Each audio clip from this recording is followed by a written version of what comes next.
Hey, mate. So, Love and Hip Hop Atlanta just went off. It is officially 8 o'clock here in St. Louis, and I just had to jump on this camera and give you my review of tonight's episode. When I tell y'all, I have been waiting for a year for Love and Hip Hop Atlanta to return. I have been anticipating this moment all week long. It has been the highlight of the past week of mine. Me and my girl Tashonda have been counting down to today. My vagina has been doing somersaults, backflips, DDTs, the butterfly, the kid in play. It's been like too legit to quit up in my panties right about now. Like, I am in heaven right now. I feel like I just had the best cherry Kool-Aid with a little bit of lime, a lemon juice in it to give it that extra little tang in your mouth. Like, I feel like my mama just fried me the best fucking fried chicken, and she made me some mashed potatoes and some corn on the side, and then for dessert I had me some lemon cake. Like, I am so fucking happy right now. I give tonight's first episode back, I give it a C plus. It gave us just enough drama to get us going for the season. My favorite part by far was when Miss Jocelyn, Miss Jocelyn Hernandez, Jose Canseco walked her ass up in that house with that fur baby on, or what she called a fur. Like I said, it looked like Stevie shot a Doberman pigeon, got some of my purple hairspray that I had on the Brandy video, and sprayed that motherfucking fur, the dog hair, purple, and sewn it in the basement in the dark and gave it to that bitch. She walked up in there with that fur on, honey, them sex me boots, them thigh-high boots all the way up to her puss, and she was like, hey, mate. That's my new saying. And Mimi ass still don't know what the fuck to do when it comes to Jocelyn. Mimi gives me nothing but, like I said, New York and Company and Express Realness. She gets everything from Macy's on the sales rack. Like, mama is just so fucking stupid. It's been a year, bitch. You still crying over some bullshit. Y'all asses was having fucking threesomes, and now, bitch, you mad because he started fucking her on the side without you, and you mad because you still trying to fight for this territory, this rank of you being that bitch, the number one bitch, his bottom bitch, and he's not giving you that. He's never going to give you that respect that you're trying to get, because you have shown him that technically you ain't shit neither. Both of you are dumb. You and Jose Canseco are fucking stupid to be fighting over this ugly ass, keloid infected ass nigga. Like, ew, he looks like he has chlamydia, gonorrhea, swine flu, like everything that you can think of. Like, he is just disgusting. Like, Stevie J looks like the mucus I cough up when I have a really bad cold. Like, I just cannot deal with him. They all look like fucking fools and idiots fighting over this nigga. And then she the person that's gonna sit up there and say, you junkie. Y'all messing with this junkie ass dude. Like, who messes with crackheads? Like, bitch, this is not the Five Heartbeats, and he is not Eddie Kane Jr. Like, bitch, please get the fuck up out of here with that bullshit. Then Benzino. Hey, what up, Jocelyn? We here on the radio. This nigga neck is just missing. This is how he talks every time. Like, his shoulders is up here to his ears, and this is just him. This is how he talks, and this is just him, how he walk around here, everybody. Like, he is so fucked up looking.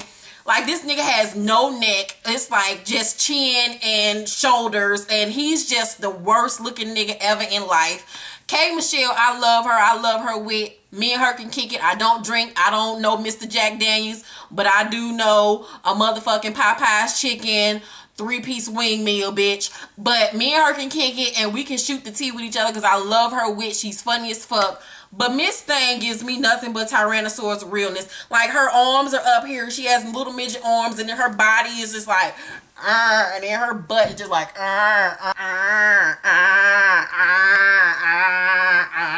Hey y'all, okay, Michelle. Like that's all she gives me. Okay, Michelle, I love you, baby, but extend them arms, bitch. Extend them. Stretch Armstrong, them bitches. Like, girl, then Mama D. Mama D, baby, is show enough from The Last Dragon. She look like she want to be like Scrappy. She like she should have named Scrappy Leroy. And she just like, Leroy, who's the master? Show enough. Who's the master? Show enough. I'm the master. Show enough. Like, that bitch is strong as fuck. Her and that weave, honey, ain't gonna bother me with that little bit hanging out from the front. Girl. And then Miss Joseline, Miss Jose Canseco, this bitch, she finally graduated from that tight-ass wigs that she got from the dollar store from last year. And now she got her little Remy, a little Milky Way up in her shit. She ain't moved on to that $5,000 weave like Brandy and Beyonce. She still getting them little $100 bags, but she look a lot better. Jocelyn gets most improved this season. She's still crazy as fuck, and I live for Jose all day, every day. I love me some Jose. This episode was good.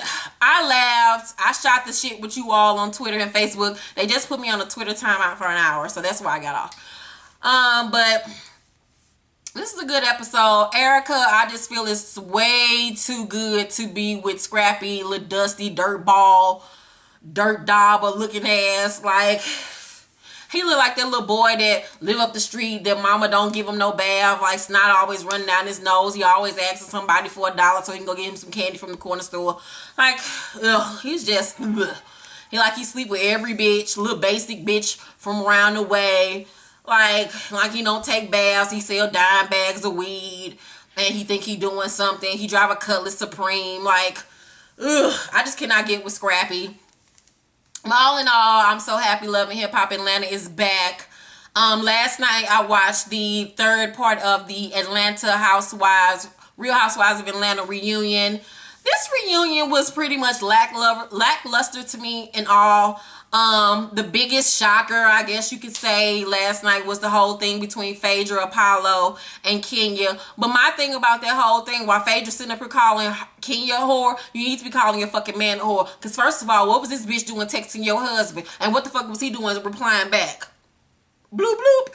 First of all, you should have shut that shit down and cussed this motherfucking ass out right then and there. Because there's some shady, sneaky shit going on between them two motherfuckers. That shit read to me, I like you, you like me, and this shit was supposed to be between me and the two of us. And now some shit that went down between me and you, and now you mad, and now you blowing up my spot, bitch, and I can't let you tear up my happy home.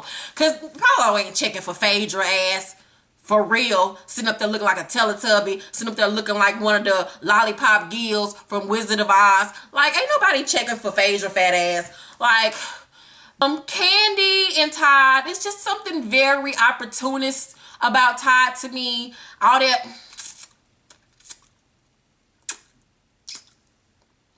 every 5 seconds like he LL Cool J. I don't trust no nigga that lick his lips as much as I put on lip gloss. I just don't do it. I don't trust it. Like, he think he's sexy and that's supposed to be his whole thing to keep her in on that shit. Them look two midget motherfuckers. Like, girl, bye.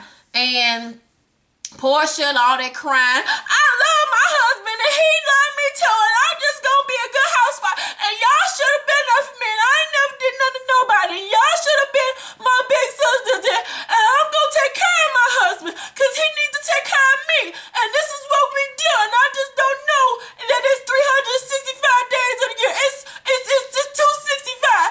And then won't y'all just be my friend?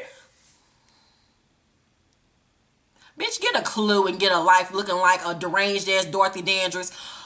I cannot get with her. Like, she looked like a fucking idiot. At the end of the day, this nigga played the fuck out of her and divorced her ass from the next room, and she didn't even fucking know it. Because come to find out, she exposed all the tea on Watch What Happens Live, and she revealed that she in the bed asleep, her phone blowing the fuck up with all these tweets and shit from people. She answered the phone, her sister calls her and said, hey yo, like, Cordell has filed for divorce. And she like, huh? Like, nah, that's some bullshit. Let me go ask him. He in the next room, mind you. She goes into the next room and says, did you file divorce papers? And he like, yeah.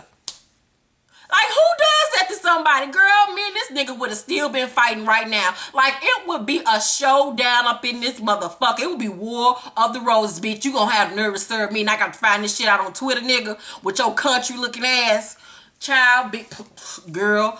But what else? Nene and Greg are just two old fogies. I just don't see it for Greg. Like, Nene and him have no kind of chemistry whatsoever, but I love me some Miss Nene.